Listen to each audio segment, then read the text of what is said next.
Bonjour tout le monde. Alors tout d'abord, merci à tous les journalistes qui sont arrivés. Et on sait comment c'est difficile pour la communauté française de se mobiliser. Et on remercie Maître Tanguy, qui est un ami personnel, un ami de la communauté qui accompagne le dossier et qui est aussi conseiller dans ce processus. Et je voudrais aussi remercier mes collaborateurs qui sont là, du département de l'intégration français, éthiopien et russe. Et on a demandé donc de faire une conférence de presse sur la polémique qu'il y a au niveau de l'intégration à Netanya. Beaucoup de confusion dans les sites et dans les réseaux sociaux. Et il est temps de mettre les choses au clair, que tout le monde comprenne exactement quel est le problème à Netanya. Donc on a été demandé par Maître Tanguy de planifier toutes ces choses-là. Donc je travaille depuis 2007 au département de l'intégration. Aujourd'hui, je dirige la section francophone et je suis en place déjà depuis 9 ans. Je travaille avec des gens qui sont très professionnels dans le domaine. Il y a elle qui travaille aussi depuis près de 10 ans. Il y a elle aussi qui est avec moi et qui est près de la communauté aussi depuis presque 7 ans, 8 ans. Shaoul avec les jeunes, etc. etc. On est une vraie équipe. Alors, qu'est-ce qui se passe en fin de compte? Il y a une polémique budgétaire au niveau de l'intégration. La mairie est en train de faire une bagarre avec l'État pour récupérer des budgets qui lui sont dus. Il y a deux définitions qu'on a vues avec Maître Tanguy. Peut-être il élargira le sujet, mais vite fait, il y a les villes d'Olim Hadashim et les villes d'intégration.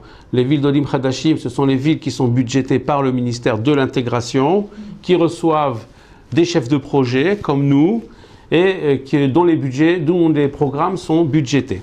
On est là pour faciliter l'intégration. Il y a une deuxième définition par le ministère de l'Intérieur qui définit les villes d'intégration.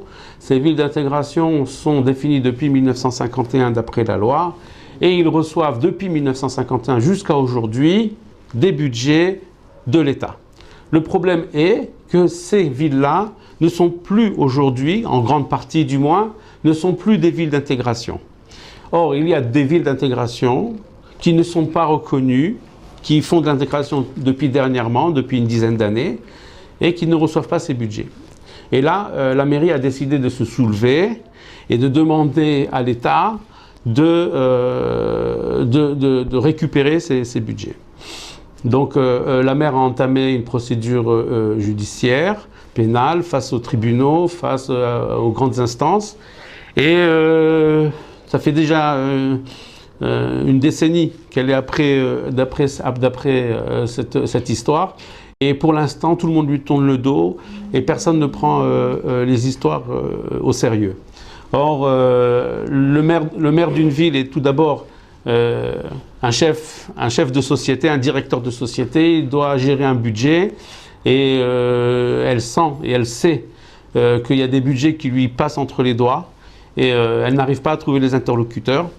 Donc elle a décidé de taper un grand coup et de renvoyer et de fermer tous les départements d'intégration, francophones, russes, éthiopiens, et tout le département en entier, tous les services qui sont au service des Olim Hadashim, l'Ulpan, l'emploi, les structures scolaires, etc., etc., et d'arrêter l'intégration, puisque personne ne veut lui donner les budgets d'intégration. Donc nous, on appelle aujourd'hui la mairie à revenir sur ces décisions, de ne pas nous prendre à nous, employés de la mairie, en tant qu'otages. On est avec la maire, on soutient ce combat, on doit recevoir ces budgets, mais la manière n'est pas bonne. Nous sommes des collaborateurs de la mairie, on n'est pas des ennemis et on n'arrive pas à comprendre jusqu'à aujourd'hui cette attitude politique vis-à-vis de gens qui travaillent jour et nuit jour au sein de la communauté pour le bien de la ville. Déjà,